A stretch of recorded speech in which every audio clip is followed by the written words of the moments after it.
the Bob Mills Weather Center, Oklahoma weather expert, Jed Castles. Jed, we're continuing to keep an eye on things down there. Just dramatic flooding, a storm surge, winds, all the above. Yeah, you know, you hear about fatalities, and a lot of times when we're not being smart. Now watch this video here. People are out in this water when the storm's coming in. This guy right here, you see him right here. He's trying to hold on there as a storm surge comes through. I think he's just kind of playing around, but these waves coming in are coming in at such a rate, and the storm surge is coming in at such a rate that this water is going to rise very fast. It can be very, very dangerous, and fatalities do happen in this. Flooding, one of the #1 killers of the natural environment, natural hazards that we have. This is some video as well. You can see the storm surge coming in. The waves, I mean, the water was just coming up, and it's just complete havoc when this was coming in as that was rolling on through. Let's show you the next piece of video here. The guys were able to swim actually in their house. So the water was coming up. He's trying to have fun with it here a little bit, but this was a really scary event as that storm was coming in, as that Cat 4 hurricane.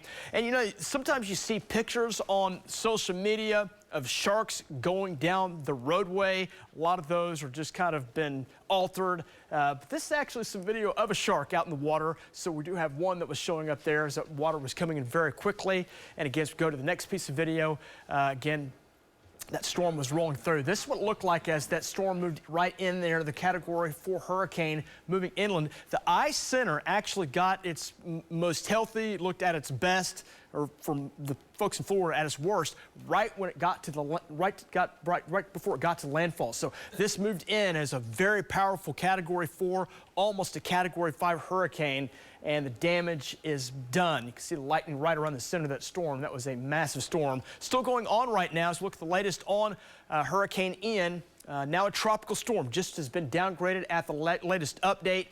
Still a storm lifting northeastward, not classic looking like it was at this time yesterday because it interacts with the land, causes it to get disrupted. But you can see the circulation right in here now, just passing south and east of Orlando. Lots of flooding. That's going to be one of the keys out of this as it lifts to the north and east and moves up across the coastal area of Florida, on up toward Georgia and eventually South Carolina. Get power outages, over 2.5 million out of power. These are not all the outages. Just want to show you some of the more counties that have more of the power outages than others. And again, there's some areas still down around Fort Myers, close to 400,000 that are still without power, which is right where the landfall was yesterday. Here's the track on Ian. Ian right now a tropical storm, winds to 65 with gusts up to hurricane force strength, moving along the east coast of Florida now, moving on to the north and east. Gradually will make landfall again by 1 o'clock on Friday, just a little bit east of Savannah into South Carolina. It'll move inland up towards Charlotte as a tropical storm or depression, and still rainfall will be the story there. 65, our current temperature here in Oklahoma City. Winds southeast at 14 miles per hour. It is a quiet start. Nice conditions out there this morning. Cool conditions. We'll hover right around 60. 60s on the way for 10, and 70s in here for lunchtime today. And as we go into the afternoon, upper 70s, some low 80s, a lot of bright sun and southeast winds. A little bit of wind out there, enough to make our fire danger elevated here coming up for today. Let's check the temps right now over the state. Some 50s in spots, but mainly 60s across Oklahoma this morning.